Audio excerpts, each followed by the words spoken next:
முன்விரோதத்தில் வாலிபரை பீர்பாட்டிலால் தாக்கியவருக்கு 2 ஆண்டு சிறை தண்டனை விதிக்கப்பட்டது. திருபுவனை கொத்தமல்லி நத்தத்தை சார்ந்தவர் ரஞ்சித், மினி லாரி டிரைவர். இவருக்கும் அதே பகுதியை சார்ந்த நரசிம்மன் என்பவருக்கும் இடையே முன்விரோதம் இருந்து வந்ததாக கூறப்படுகிறது. கடந்த 30/1/2026 அன்று அப்பகுதியில் உள்ள அரசு பள்ளி அருகே ரஞ்சித் அமர்ந்திருந்தபோது அங்கு வந்த நரசிம்மன் அவரிடம் வாக்குவாதத்தில் ஈடுபட்டு அங்கு கிடந்த பீர்பாட்டிலை எடுத்து தாக்கினார். புகாரின் அடிப்படையில் நரசிம்மனை திருபுவனை போலீசார் கைது செய்தனர். வழக்கு விசாரணை புதுச்சேரி 6வது குற்றவியல் நீதிமன்றத்தில் நடந்து வந்த நிலையில் நேற்று நரசிம்மனுக்கு 2 ஆண்டு சிறை தண்டனை மற்றும் 15,000 ரூபாய் அபராதம் விதித்து நீதிபதி மெல்வின் தாமஸ் தீர்ப்பு அளித்தார். அபராத தொகையை பாதிக்கப்பட்ட ரஞ்சித்திற்கு வழங்க உத்தரவிட்டது. வழக்கில் அரசு தரப்பில் வழக்கறிஞர் இளங்கோ ஆஜரானார். இந்த வழக்கு புதிய சட்டத்தின் கீழ் வழக்கு பதிவு செய்யப்பட்டு 50 நாட்களுக்குள் விசாரணை முடிந்து தண்டனை வழங்கப்பட்டதும் குறிப்பிடத்தக்கது. புதுச்சேரியில் கஞ்சா விற்பனையில் ஈடுபட்ட 3 வாலிபர்களை கைது செய்த போலீசார் அவர்களிடமிருந்து ரூபாய் 10,000 மதிப்புள்ள கஞ்சாவையும் பறிமுதல் செய்தனர். புதுச்சேரி சட்டம் ஒழுங்கு சீனியர் எஸ்பி கலைவாணன் உத்தரவின் அடிப்படையில் வடக்கு எஸ்பி வம்சதிரெட்டி மற்றும் போக்குவரத்து போலீசாரோடு சிறப்பு குழுக்கள் அமைக்கப்பட்டு கஞ்சா நடமாட்டம் கண்காணிக்கப்பட்டது. இதன் அடிப்படையில் கோரிமேடு இன்ஸ்பெக்டர் நாகராஜன், எஸ்ஐ ராஜன் மற்றும் குற்றப்பிரிவு போலீசார் கோரிமேடு பூத்துறை கனரக வாகன போக்குவரத்து முனையம் சந்திப்பில் தீவிர வாகன சோதனையில் ஈடுபட்டனர். அப்போது அவ்வழியாக 3 பேர் சந்தேகப்படும்படி பைக்கில் வந்தனர். பைக்கை நிறுத்திய போது அவர்கள் நிற்காமல் சென்றனர். அவர்களை போலீசார் மடக்கி பிடித்து விசாரித்த போது கோரிமேடு வீமன் நகரை சார்ந்த ஆகாஷ், காமராஜர் நகரை சார்ந்த தனுஷ் என்கின்ற தனுஷ்குமார் வயது 22, திலாசுப்பேட்டை திருபுவனை பாளையம் ரியாஸ் ஹமீத் என்கின்ற ரியாஸ் என்பதும் கஞ்சாவை மறைத்து வைத்து விற்றதும் தெரிய வந்தது. இதனையடுத்து 3 பேரையும் போலீசார் கைது செய்தனர். அவர்களிடமிருந்து ரூபாய் 10,000 மதிப்புள்ள கஞ்சா, 3 செல்போன், 1 பைக் ஆகியவற்றை கைப்பற்றினர். கைது செய்யப்பட்ட 3 பேர் மீதும் பல்வேறு காவல் நிலையங்களில் கஞ்சா, கொலை முயற்சி, அடிதடி, வழிப்பறி, திருட்டு உள்ளிட்ட வழக்குகள் உள்ளதும் குறிப்பிடத்தக்கது. இதனைத் தொடர்ந்து 3 பேரையும் நீதிமன்றத்தில் ஆஜர்படுத்தி சிறையில் அடைத்தனர். வானூர் அருகே உள்ள கோட்டக்குப்பம் சோதனை சாவடியில் உரிய ஆவணமின்றி எடுத்துச் செல்லப்பட்ட 8 லட்சம் ரொக்கம் மற்றும் 83 கிராம் தங்க நகைகளை பறக்கும் படையினர் பறிமுதல் செய்து கருவூலத்தில் ஒப்படைத்தனர். புதுச்சேரி தமிழக எல்லைப் பகுதியான கோட்டக்குப்பம் சோதனை சாவடி அருகே சிவரஞ்சனி தலைமையிலான பறக்கும் படையினர் வாகன சோதனையில் ஈடுபட்டனர்.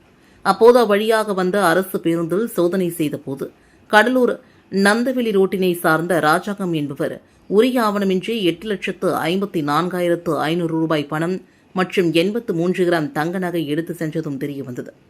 நகை பணத்திற்கான உரிய ஆவணம் இல்லை என்பதால் பறக்கும் படையினர் வானூர் சட்டமன்ற தொகுதி தேர்தல் நடத்தும் அலுவலர் வித்யாதரனிடம் ஒப்படைத்தனர். வில்லியனூர் பைபாஸ் சாலையில் சீனியர் எஸ்பி கலைவாணன் தலைமையில் வாகன சோதனை நடைபெற்றது. புதுச்சேரியில் சட்டமன்ற தேர்தலை நேர்மையாகவும் பாதுகாப்பாகவும் நடத்த மாவட்ட தேர்தல் அதிகாரி தீவிர நடவடிக்கை மேற்கொண்டு வருகிறார். இதற்காக மாநில எல்லைப் பகுதிகள் மற்றும் முக்கிய சந்திப்புகளில் போலீசார் மற்றும் பறக்கும் படை அதிகாரிகள் தீவிர வாகன சோதனை நடத்தி வருகின்றனர். இந்த சோதனைகள் அனைத்தும் வீடியோ மூலமாக ரெக்கார்ட் செய்யப்பட்டு வருகிறது. இந்நிலையில் வில்லியனூர் பைபாஸ் சாலையில் சீனியர் எஸ்பி கலைவாணன் தலைமையில் எஸ்பி சுப்பிரமணியன் மேற்பார்வையில் inspector Kalaiselvan, sub inspector Thirumurugan உள்ளிட்ட போலீசார் தீவிர வாகன சோதனையில் ஈடுபட்டனர். அப்போது புதுவையிலிருந்து விழுப்புரம் செல்லும் வாகனங்களில் ஏதேனும் மது பாட்டில் கடத்தப்படுகிறதா என்றும் தமிழகத்திலிருந்து பணம், பரிசு பொருட்கள் புதுவைக்கு கொண்டுவரப்படுகிறதா என்றும் சோதனை மேற்கொண்டனர். போலீசாரின் இந்த திடீர் வாகன சோதனையால் அப்பகுதியில் பரபரப்பு ஏற்பட்டது. இந்த சோதனையின் போது கதிரவன் IPS, சப் இன்ஸ்பெக்டர் பெரியசுவாமி மற்றும் போலீசார் உடனிருந்தனர். சட்டமன்ற தேர்தலில் வாக்காளர்களும் வேட்பாளர்களும் சிந்திக்கக்கூட நேரமில்லாத வகையில் அறிவிக்கப்பட்ட தேர்தல் அறிவிப்பை திரும்பப் பெற்று தமிழகத்துடன் சேர்த்து புதுச்சேரிக்கும் தேர்தல் நடத்த வேண்டும் என்று மனிதநேய மக்கள் கழக நிறுவன தலைவரும் நேரு கேட்டுக் கொண்டுள்ளார். இது தொடர்பாக அவரது அலுவலகத்தில் செய்தியாளர்களை சந்தித்த அவர், புதுச்சேரி உப்பனாறு பாலம் கடந்த 18 ஆண்டுகளாக கட்டப்பட்டு வருகிறது. இதனால் பொதுமக்கள் கடுமையான சிரமத்திற்கு ஆளாகியுள்ளார்கள். மேலும் ஆற்றின் ஓரம் கட்டுமான பணி என்ற பெயரில் இரு பக்கமும் சுவர்கள் கட்டப்பட்டு வருவதால் ஆற்றின் ஓரமுள்ள வீடுகள் சேதமடைந்துள்ளது. மேலும் அவர்களுக்கு பாதிப்புகளை பொறுத்து நிவாரண உதவிகளும் வழங்க வேண்டும் என்று கேட்டுக் கொண்ட அவர், தன் தொகுதியில் பல வருடமாக இந்த பணி நடைபெற்று வருவதால் தனக்கு தொகுதியில் அவப்பெயரை ஏற்படுத்தும் நோக்கில் அரசின் செயல்பாடு உள்ளதாகவும் அவர் குற்றம் சாட்டியிருக்கிறார். 28 கோடியில் டெண்டர் விடப்பட்டு தொடங்கப்பட்ட பாலம் கட்டுமான பணி தற்போது 100 கோடி ரூபாய் வரை சென்றுள்ளதாக கூறப்படுகிறது. இதனால் அரசிற்கு வருமான இழப்பு ஏற்பட்டுள்ளது. மேலும் இதில் மிகப்பெரிய ஊழல் முறைகேடுகளும் நடந்துள்ளதாக தெரிவித்த அவர் இது சம்பந்தமாக நீதிமன்றத்தில் வழக்கு தொடுக்க உள்ளதாகவும் குறிப்பிட்டார். சட்டமன்ற தேர்தல் தேதி அவசர கதியில் அறிவிக்கப்பட்டுள்ளது. வாக்காளர்களுக்கு வாக்களிக்கவும் வேட்பாளர்களுக்கு போட்டியிடுவது குறித்தும் சிந்திக்க கொஞ்சம் கூட நேரம் தராமல் அவசர கதியில் தேர்தல் தேதி அறிவிக்கப்பட்டுள்ளது என்றும் இதனை ரத்து செய்துவிட்டு தமிழகத்தோடு சேர்த்து புதுச்சேரிக்கு தேர்தல் நடத்த வேண்டும் என்றும் அவர் கேட்டுக் கொண்டார். திமுக தலைவர் மு.க.ஸ்டாலின் முன்னிலையில் சுயேட்சை சட்டமன்ற உறுப்பினர் அங்காளன், முன்னாள் அமைச்சர் கண்ணனின் மகன் விக்னேஷ் கண்ணன் ஆகியோர் திமுகவில் இணைந்தனர். திராவிட முன்னேற்றக் கழக தலைவர், தமிழ்நாடு முதல்வர் மு.க.ஸ்டாலின் முன்னிலையில் புதுச்சேரி திருபுவனை சட்டமன்ற தொகுதி தற்போதைய சுயேட்சை சட்டமன்ற உறுப்பினர் அங்காளன் மற்றும் புதுச்சேரி மாநிலத்தின் மக்கள் தலைவர் என்றழைக்கப்பட்ட மறைந்த முன்னாள் சபாநாயகர் கண்ணனின் மகன் ராஜ்பவன் தொகுதியை சார்ந்த விக்னேஷ் கண்ணன் ஆகியோர் சென்னை அண்ணா அறிவாலயத்தில் இன்று காலை திமுகவில் இணைந்தனர். அப்போது திமுக பொதுச் செயலாளர் துரைமுருகன், முதன்மை செயலாளர் KN நேரு, அமைப்பு செயலாளர் RS பாரதி, புதுச்சேரி மாநில திமுக ஒருங்கிணைப்பாளர், கழக கொள்கை பரப்பு செயலாளர் ஜெகத் ரட்சகன் MP, புதுச்சேரி மாநில திமுக அமைப்பாளர் சிவா, சட்டமன்ற உறுப்பினர் ஆகியோர் உடனிருந்தனர். புதுச்சேரியில் மாவட்ட ஆட்சியரின் உத்தரவின் அடிப்படையில் 2 ரவுடிகளின் மீது குண்டர் சட்டம் பாய்ந்தது. பாகூர் அடுத்த சேலைமேடு வாணிதாசனார் வீதியை சார்ந்தவர் பிரபு என்கின்ற பிரபாகரன், வயது 32. இவர் மீது அடிதடி, கொலை முயற்சி உள்ளிட்ட வழக்குகள் உள்ளது. சில மாதங்களுக்கு முன்பு அடிதடி வழக்கில் தலைமறைவாக இருந்த இவரை பாகூர் போலீசார் கைது செய்து சிறையில் அடைத்தனர். தற்போது தேர்தல் நடத்தை விதி அமலில் உள்ள நிலையில் இவர் வெளியே வந்தால் சட்டம் ஒழுங்கு பிரச்சினை ஏற்படும் சூழல் உருவாகும் என்றும் அவர் மீது குண்டர் தடுப்பு சட்டத்தின் கீழ் நடவடிக்கை எடுத்திட வேண்டும் என்றும் தெற்கு SP ஜிந்தா கோதண்டராமன் மாவட்ட ஆட்சியருக்கு பரிந்துரை செய்தார். இதனையடுத்து மாவட்ட ஆட்சியர் குலோத்துங்கன் ரவுடி பிரபாகரனை குண்டர் தடுப்பு சட்டத்தில் கைது செய்திட போலீசாருக்கு உத்தரவிட்டார். கரிக்கலாம்பாக்கம் குளத்துமேடு தெருவை சார்ந்தவர் விநாயகம் என்கின்ற விநாயகமூர்த்தி, வயது 36, ரவுடி. இவர் மீது கொலை, கொள்ளை முயற்சி, அடிதடி உள்ளிட்ட 13க்கும் மேற்பட்ட வழக்குகள் உள்ளன. தற்போது கொலை முயற்சி வழக்கு ஒன்றில் விநாயகம் காலாப்பட்டு சிறையில் அடைக்கப்பட்டுள்ளார். இந்நிலையில் அவர் மீது குண்டர் சட்டத்தின் கீழ் நடவடிக்கை எடுக்க மாவட்ட மேற்கு பகுதி SP சுப்பிரமணியன் கலெக்டருக்கு பரிந்துரை செய்தார். இதையேற்று விநாயகம் மீது குண்டர் தடுப்பு சட்டத்தின் கீழ் நடவடிக்கை எடுக்க கலெக்டர் குலோத்துங்கன் உத்தரவிட்டார். இந்திய ராணுவ கல்லூரியில் 8ஆம் வகுப்பில் சேர்வதற்கு விண்ணப்பங்கள் வரவேற்கப்படுகின்றன. இதுகுறித்து பள்ளிக் கல்வித்துறை இணை இயக்குநர் சிவகாமி விடுத்துள்ள செய்திக்குறிப்பில், உத்தரகாண்ட் மாநிலம் டேராடூனில் அமைந்துள்ள இந்திய தேசிய ராணுவ கல்லூரியில் 1/1/2027 8ஆம் வகுப்பில் சேர்பவருக்கு அரசு மற்றும் தனியார் பள்ளி மாணவர்களிடமிருந்து விண்ணப்பங்கள் வரவேற்கப்படுகின்றன. நுழைவுத் தேர்வு எழுதும் மாணவருக்கு 1/7/2027 அன்று 11.5 வயது குறையாமலும் 13 வயது பூர்த்தியாகாமலும் இருத்தல் வேண்டும். மேலும் 7ஆம் வகுப்பு பயில்வராகவோ தேர்ச்சி பெற்றவராகவோ இருத்தல் வேண்டும். வரும் ஜூன் 7ஆம் தேதி காலை 9:30 மணி முதல் 11 மணி வரை கணித தேர்வும், பிற்பகல் 12 மணி முதல் 1 மணி வரை பொது அறிவு தேர்வும் மற்றும் பிற்பகல் 2:30 மணி முதல் 4:30 மணி வரை ஆங்கில தேர்வும் நடைபெறும். எழுத்துத் தேர்வில் தேர்ச்சி பெற்ற மாணவர்களுக்கு நேர்முகத் தேர்விற்கு அழைக்கப்படுவர். நேர்முகத் தேர்விற்கு பின் தேர்வு செய்யப்படும் மாணவர்கள் ராணுவ மருத்துவ பரிசோதனைக்கு உட்படுத்தப்படுவர். எழுத்துத் தேர்வு வரும் ஜூன் 7ஆம் தேதி காமராஜர் நூற்றாண்டு கல்வித்துறை வளாகம், அண்ணா நகர், புதுச்சேரியில் நடைபெறுகிறது. விண்ணப்ப படிவத்தை ஆன்லைன் மூலமாக பூர்த்தி செய்து வரும் 5ஆம் தேதிக்குள் இணை இயக்குநர் அலுவலகம், 2ஆம் தளம், அடுக்ககம், பெருந்தலைவர், காமராஜர் நூற்றாண்டு கல்வி வளாகம், அண்ணா நகர், புதுச்சேரி என்ற முகவரிக்கு அனுப்ப வேண்டும் என்றும் குறிப்பிடப்பட்டுள்ளது. NR காங்கிரஸ் பாஜக கூட்டணி உடைகிறது. மத்திய அமைச்சர் தனி விமானத்தில் வரும் சூழலில் பேச்சுவார்த்தையை தவிர்க்க திருச்செந்தூருக்கு முதல்வர் ரங்கசாமி திடீரென்று புறப்பட்டார். டெல்லியில் பிரதமர் மோடி கட்சியின் தேசிய தலைவர் நிதின் நவீன் ஆகியோர் தலைமையில் கூட்டம் நடைபெற்றது. இந்த கூட்டத்தில் முதல்வர் ரங்கசாமி விதித்த நிபந்தனைகள் குறித்து பேசப்பட்டது. இதனைத் தொடர்ந்து இன்று காலை தனி விமானத்தில் மத்திய அமைச்சர் மன்சுக் மண்டாவியா தலைமையில் டெல்லி சென்ற குழுவினர் புதுவைக்கு புறப்பட்டனர். கட்சி மேலிடத்தின் அறிவுறுத்தலின்படி முதல்வர் ரங்கசாமியை மீண்டும் ஒருமுறை சந்தித்து சமாதானம் செய்ய அவர்கள் திட்டமிட்டிருந்தனர். இதற்காக பிற்பகலில் புதுச்சேரி வந்த பிறகு முதல்வர் இல்லத்திற்கு மத்திய அமைச்சர் மன்சுக் மண்டாவியா, புதுவை மாநில பாஜக நிர்வாகிகள் வர உள்ளதாக தகவல் தெரிவித்தனர். ஆனால் இந்த சந்திப்பை தவிர்க்க முதல்வர் ரங்கசாமி திடீரென மதுரை மீனாட்சி அம்மன் கோவிலுக்கு செல்வதாக கூறி புறப்பட்டு சென்றார். மதுரையிலிருந்து திருச்செந்தூர் சென்று முருகனையும் தரிசிக்க உள்ளார். தேசிய ஜனநாயக கூட்டணியில் தொடர்வதை ரங்கசாமி விரும்பவில்லை என்றும், இதனால் புதுவையில் தேசிய ஜனநாயக கூட்டணி உடைய வாய்ப்பு உள்ளதாக தகவல்கள் வெளியாகி வருகின்றன. புதுச்சேரியில் பட்டாசு வெடிமருந்து தயாரிப்பிற்கு தற்காலிக தடை விதிக்கப்பட்டிருக்கிறது. இதுகுறித்து புதுச்சேரி மாவட்ட தேர்தல் அதிகாரியும் ஆட்சியருமான குலோத்துங்கன் வெளியிட்டுள்ள செய்திக்குறிப்பில், தேர்தலின் போது வெடிப்பொருட்கள் மற்றும் வெடிமருந்துகளை தவறாக பயன்படுத்துவதை தடுப்பதற்காகவும், பொது அமைதி மற்றும் பொதுமக்களின் பாதுகாப்பை உறுதி செய்வதற்காகவும் இந்திய வெடிப்பொருள் சட்டம் மற்றும் விதிகளின்படி புதுச்சேரி மாவட்டத்தில் பட்டாசு தயாரிப்பதற்கும் வைத்துக் கொள்வதற்கும் விற்பதற்கும் வழங்கப்பட்ட அனைத்து உரிமங்களும் ஏப்ரல் 7 முதல் 10ஆம் தேதி வரையும் மற்றும் மே 2 முதல் 5ஆம் தேதி வரையும் தற்காலிகமாக ரத்து செய்யப்படுகிறது. மேற்கூறிய பட்டாசு வெடிமருந்து தயாரித்தல், சேமிப்பு கிடங்குகள் மற்றும் பட்டாசு வெடிமருந்து விற்பனை கடைகளை திறப்பதற்கும் இயங்குவதற்கும் தடை செய்யப்பட்டுள்ளது. இந்த ஆணையினை மீறுவோரின் உரிமங்கள் நிரந்தரமாக ரத்து செய்யப்படும், உரிய சட்ட விதிகளின் கீழ் தண்டிக்கப்படுவார்கள் என்றும் எச்சரிக்கப்படுகிறது என்றும் குறிப்பிட்டுள்ளார். புதுவையில் இணைய வழியின் மூலமாக பெண் உட்பட 4 பேரிடம் ரூபாய் 2.22 லட்சம் மோசடி செய்த கும்பலை சைபர் கிரைம் போலீசார் தேடி வருகின்றனர். புதுச்சேரியில் பெண் ஒருவர் அவரது இன்ஸ்டாகிராம் பக்கத்தில் வேலை வாய்ப்பு குறித்து விளம்பரம் ஒன்றை பார்த்துள்ளார். உடனடியாக அந்த விளம்பரத்தை கிளிக் செய்தவுடன் டெலிகிராமில் இருந்து மர்ம நபர் பேசியுள்ளார். அப்போது மர்ம நபர் அந்த பெண்ணிடம் தாங்கள் கொடுக்கும் பணிகளை முடித்தால் அதிக பணம் சம்பாதிக்கலாம் என்று கூறியுள்ளார். இதை நம்பி மேற்கூறிய பெண் மர்ம நபருக்கு ரூபாய் 1.96 லட்சத்தை அனுப்பி அவருக்கு கொடுக்கப்பட்ட பணிகளை முடித்திருக்கிறார். இதில் சம்பாதித்த பணத்தை அப்பெண்ணால் எடுக்க முடியவில்லை. அதன் பிறகே அவர் மோசடி கும்பலிடம் ஏமாந்ததும் தெரிய வந்தது. மேலும் புதுவையை சார்ந்த பெண் ஒருவரிடம் ரூபாய் 15,000, மற்றொரு பெண்ணிடம் ரூபாய் 7,000, புதுவை பெண்ணிடம் ரூபாய் 4,000 என மோசடி கும்பலிடம் ஏமாந்திருக்கின்றனர். மேற்கூறிய நபர்கள் மொத்தமாக ரூபாய் 2.22 லட்சத்தை மோசடி கும்பலிடம் எழுந்திருக்கிறார்கள். இதுகுறித்து பாதிக்கப்பட்டவர்கள் தனித்தனியாக புதுச்சேரி சைபர் கிரைம் காவல் நிலையத்தில் புகார் அளித்துள்ளனர். இதன் அடிப்படையில் போலீசார் விசாரணை மேற்கொண்டு வருகின்றனர்.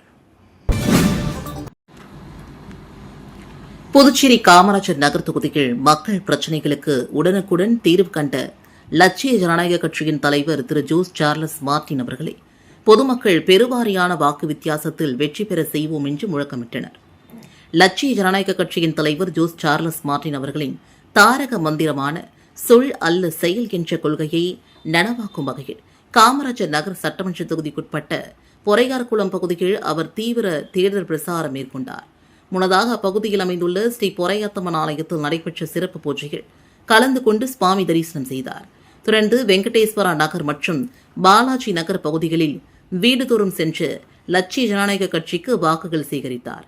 அப்போது அப்பகுதி மகளிர் தலைவரை மலர்கள் தூவி வரவேற்று காமராஜர் நகர் தொகுதியில் உங்களை பெருவாரியான வாக்கு வித்தியாசத்தில் வெற்றி பெற செய்வோம் என்று உறுதியளித்தனர். மேலும் நீண்ட காலமாக நிலுவையில் உள்ள கோரிக்கையான மனைப்பட்டா வழங்க வேண்டும் என்றும் பொதுமக்கள் வேண்டுகோள் வைத்தனர்.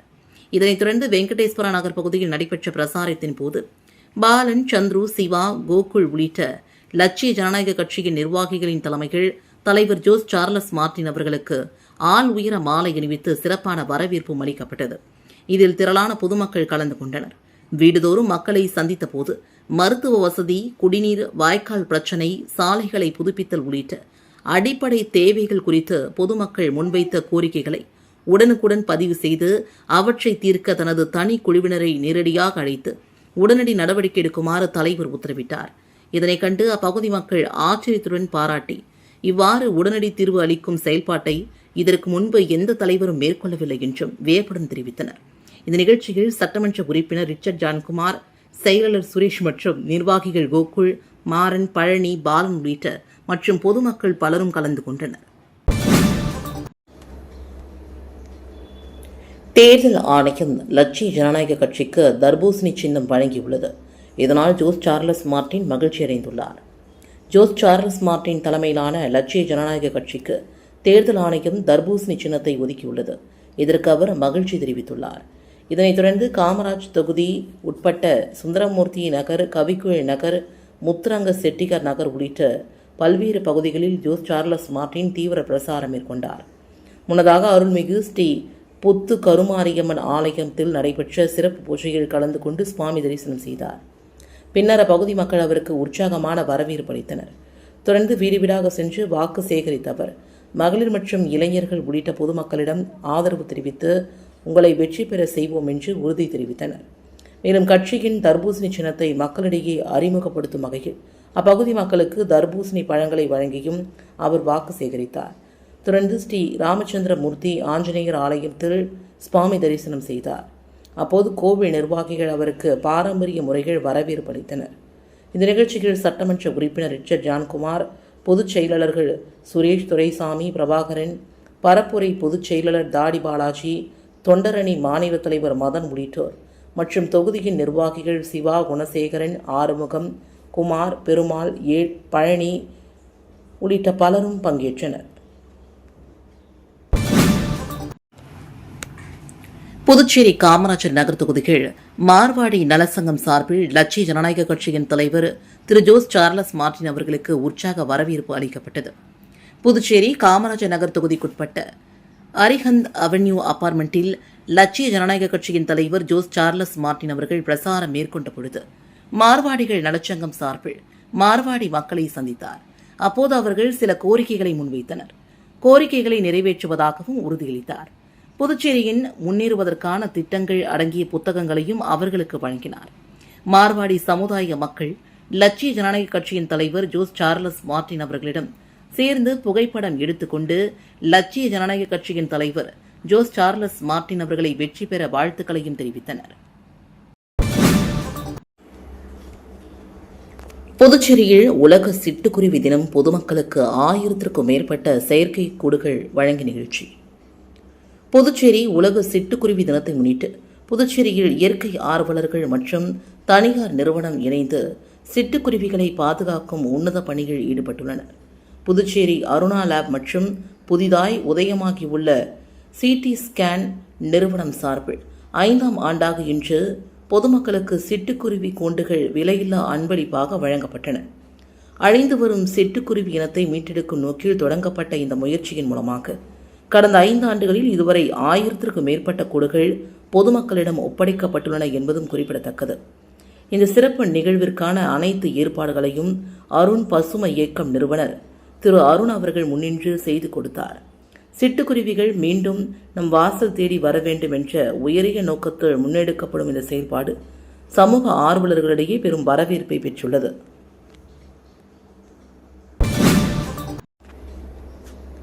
தொண்டமானத்தம் ஸ்ரீ சுயம்பு அரசனடி முத்தான மாரியம்மன் ஆலயத்தில் பங்குனி மாத அமாவாசையை முன்னிட்டு நடைபெற்ற மயான கொலை விழாவில் திரளான பக்தர்கள் பங்கேற்றனர். புதுச்சேரி மாநிலம் ஊஸ்ட் சட்டமன்ற தொகுதிக்குட்பட்ட தொண்டமானத்தம் ஸ்ரீ சுயம்பு அரசனடி முத்தால மாரியம்மன் ஆலயத்தில் 2ஆம் ஆண்டு கூழ்வார்த்தல் தீச்சட்டி எடுத்தல் திருவிழா நடைபெற்றது. இதில் பங்குனி மாத அமாவாசையை முன்னிட்டு மயான கொள்ளை திருவிழா நடைபெற்றது. முன்னதாக கடந்த ஞாயிற்றுக்கிழமை அன்று தீ மிதித்தல் நிகழ்ச்சியும், திங்கட்கிழமை கணபதி ஹோமம், தொடர்ந்து பந்தக்கால் நடுதல், காப்பு கட்டுதல் மற்றும் தீபார்த்தனை ஆகிய நிகழ்ச்சிகளும் நடைபெற்ற நிலையில் சிறப்பு அபிஷேகம், கூழ்வார்த்தல் ஆகிய நிகழ்ச்சிகளும் நடைபெற்றது. இதனைத் தொடர்ந்து மாலை தீச்சட்டி எடுத்தல் விழா நடைபெற்றது. இதில் திரளான பக்தர்கள் கலந்து கொண்டு தீச்சை எடுத்து தங்களது வேண்டுதலை நிறைவேற்றினர். மேலும் முக்கிய நிகழ்வாக அம்மன் ஆலயத்தில் காய்கறிகளால் கொள்ளையிடுதல் நிகழ்ச்சியும், கும்பம் படைகள் நிகழ்ச்சியும் நடைபெற்றது. இதில் பக்தர்கள் திரளாக கலந்து கொண்டு சுவாமி தரிசனம் செய்தனர். தொடர்ந்து விழாவில் கலந்து கொண்ட பக்தர்கள் அனைவருக்கும் ஆலயம் சார்பாக அன்னதானமும் வழங்கப்பட்டது. இதனைத் தொடர்ந்து பங்குனி மாத அமாவாசையை முன்னிட்டு தேவி அங்காள பரமேஸ்வரி அம்மனுக்கு அமாவாசை சிறப்பு பூஜை நடைபெற்றது. இதனைத் தொடர்ந்து சுவாமிக்கு பல்வேறு பூஜைகள் செய்து படையிலிட்ட சாதம் பக்தர்களுக்கு பிரசாதமாகவும் வழங்கப்பட்டது. நிகழ்ச்சிக்கான ஏற்பாட்டினை தொண்டமானத்தம் கிராம பொதுமக்கள் மிக சிறப்பான முறைகள் செய்திருந்தனர். புதுச்சேரி குருமாம்பேட் பகுதியில் அமைந்துள்ள ஸ்ரீ யோகமயா லலிதாம்பிகை திருக்கோவிலில் வசந்த நவராத்திரி என்கின்ற லலிதா நவராத்திரியை முன்னிட்டு மகா அபிஷேகம் நடைபெற்று சிறப்பு தீபாரதனை காண்பிக்கப்பட்டது. இதில் பக்தர்கள் பலரும் கலந்து கொண்டு அம்மனை வழிபட்டு சென்றனர். புதுச்சேரி குருமாம்பேட் பகுதியில் அமைந்துள்ளது ஸ்ரீ யோகமயா லலிதாம்பிகை ஸ்ரீ மகா சாம்ராஜ்ய லலிதாம்பிகை திருக்கோவில். இந்த திருக்கோவிலில் வசந்த நவராத்திரி என்கின்ற லலிதா நவராத்திரி இன்று தொடங்கியது. இதேபோன்று அமாவாசையை முன்னிட்டும் ஸ்ரீ லலிதா மகாயாகம் நடைபெற்றது. அதனைத் தொடர்ந்து ஸ்ரீ மகா சாம்ராஜ்ய லலிதா மற்றும் ஸ்ரீ யோகமயா லலிதாம்பிகைக்கு பால், தயிர், சந்தனம், திருமஞ்சனம், குங்குமம், கலசினீர் என பல்வேறு திரவியங்கள் கொண்டு மகா அபிஷேகம் செய்யப்பட்டு சந்தனப்பட்டு மற்றும் மலர்களால் அலங்கரிக்கப்பட்ட அம்மனுக்கு சோடச தீபாரதனைகள் காண்பிக்கப்பட்டு மகா தீபாரதனை காண்பிக்கப்பட்டது. தொடர்ந்து ஸ்ரீ மகா சாம்ராஜ்ய லலிதா மற்றும் ஸ்ரீ யோகமயா லலிதாம்பிகைக்கு சகஸ்கர நாமம் பாடப்பட்டு மகா தீபாரதனையும் காண்பிக்கப்பட்டது. இதில் பக்தர்கள் பலரும் கலந்து கொண்டு லலிதாம்பிகை அம்மனை வழிபட்டு சென்றனர். வசந்த நவராத்திரியின் முதல் நாளில் வயலின் கச்சேரி, வாய்ப்பாட்டு கச்சேரியும் நடைபெற்றது. தேர்தல் பணியில் ஈடுபடும் காவலர்களுக்கு 8 மணி நேர பணி வழங்க வலியுறுத்தி சமூக ஆர்வலர் அசோக் ராஜா காவல்துறை இயக்குநரிடம் மனு அளித்துள்ளார்.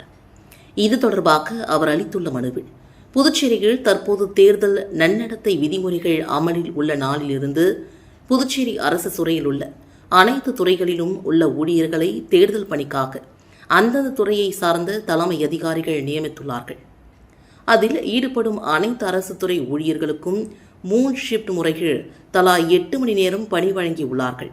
ஆனால் காவல்துறையில் உள்ள காவலர்களுக்கு 12 மணி நேர பணி வழங்கப்பட்டுள்ளது. இதனால் காவல்துறையில் உள்ள காவலர்கள் மன உளைச்சலுக்கு ஆளாக நேரிடும். ஏற்கனவே காவல்துறையில் உள்ள காவலர்கள் பணி சுமை காரணமாக குடும்பத்தில் பிரச்சனைகளும் காவலர்களும் மன அழுத்தத்தில் உள்ளார்கள். தற்போது இந்த 12 மணி நேரம் என்பது மிகுந்த மன உளைச்சலுக்கு ஆளாக நேரிடும். அதேபோல தேர்தல் பணி சலுகைகள் அனைத்து அரசு துறை ஊழியர்களின் தேர்தல் படி சம்பளம் காவல்துறையினருக்கு குறைவுதான். அதே நேரத்தில் இரவு பகல் பாராமல் ஏற்கனவே விடுமுறை இல்லாமலும் எந்த பேரிடர் காலங்களிலும் காவல்துறையினர் முதன்மையாக செயல்பட்டு கொண்டிருக்கின்றனர். எனவே உடனடியாக தேர்தல் பணி நேரம் 8 மணி நேரமாக குறைத்து பணி வழங்க வேண்டும் என்றும் குறிப்பிடப்பட்டுள்ளது.